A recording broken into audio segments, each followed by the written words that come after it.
एक किसान की कहानी सुनाता हूं मैं आपको। एक बहुत मेहनती किसान था। वो बहुत मेहनत से अपने खेत की रक्षा करता था, बीज बोता था, फसल उगाता था, उसको काटता था और पैसे कमाता था। बड़ा ईमानदार था अपने काम के अंदर। लेकिन अब उसका खेत बहुत बड़ा हो गया, पैसे उसने कमा लिए तो आसपास का भी जमीन उसने खरीद लिया। अब उसको एक सपोर्ट सिस्टम का जरूरत पड़ा।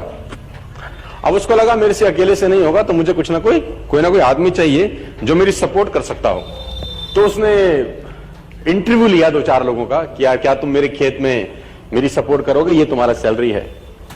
तो 4-5 लोगों से उसने सवाल पूछे कि तुमको एग्रीकल्चर के बारे में क्या नॉलेज है और तुम कैसे सपोर्ट कर सकते हो। तो सब लोगों ने उसको अलग अलग जवाब दिए। उसको किसी का जवाब समझ नहीं आया तो उसने सबको रिजेक्ट कर दिया। एक लड़के से उसने सवाल पूछा कि तुम क्या करोगे, कैसे करोगे। तो उस लड़के ने बड़ा अटपटा जवाब दिया, समझ उसको नहीं आया, लेकिन उसने उस जवाब के कारण उसको रख लिया। उसने बोला तुम क्या करोगे। वो बोला I can sleep when the wind blows. जब बहुत तेज हवा चलेगी तो मैं सो जाऊंगा। उसको समझ नहीं आया, लेकिन उसने इसके अटपटे जवाब के कारण उसको रख लिया। इसका पता नहीं क्या मतलब है, देखते हैं। अब वो दोनों खेत की रक्षा करने लगे। बढ़िया फर्स्ट क्लास फसल होती थी, काटते थे। एक बार रात को जो मालिक था उन खेतों का, उसने दौड़ते दौड़ते ढूंढा उस आदमी को जिसने उसको नौकरी पे रखा था, I can sleep when the wind blows को। और दौड़ते दौड़ते गया क्योंकि बहुत तूफान आ गया। तो उसको लगा यार ये फसल मेरी खराब हो जाएगी और जितने भी जानवर बंधे हुए हैं ये सब इधर उधर भाग जाएंगे। तो फटाफट देखो, सो रहा है पागल आदमी इतना तूफान में, तो कम से कम इसको फसल की रक्षा करनी पड़ेगी।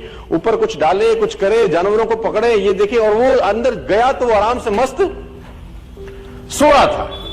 उसने बोला उठ, तेरे को पता नहीं कि तेरी नौकरी क्या है। उसने बोला मैंने तो कहा ही था I can sleep when the wind blows. उसने कहा ये पागल बेवकूफ आदमी है, कहां मेरे पल्ले पड़ गया है, मैं खुद ही करता हूं, तो जब तक जागेगा तब तक काम हो जाएगा। वो फटाफट जाके देखा, उसने जितने उसके पशु थे वो फर्स्ट क्लास तरीके से उसने बांध के साइड पे ऑलरेडी रखे हुए थे। जितनी फसल थी उसकी बढ़िया तरीके से उसने चौकीदारी कर रखी थी कि कोई तकलीफ नहीं है। उसने बोला जाके सो जाओ, मैंने काम ऑलरेडी पहले से कर रखा है। I can sleep when the wind blows. उसको समझ में आया, इसका मतलब बड़ा सिंपल ये था कि जब परेशानी आएगी तब काम करने की जरूरत नहीं है, काम हमेशा उससे पहले करके रख लेना चाहिए। तो ये जो अकाउंटेबिलिटी है ना यार, अकाउंटेबिलिटी बड़ी सिंपल है कि लोग काम तब चालू करते हैं जब तूफान आ जाता है ना। वो कहते हैं टेक अम्ब्रेला बिफोर रेन। आदमी को छाता हमेशा बारिश आने से पहले ले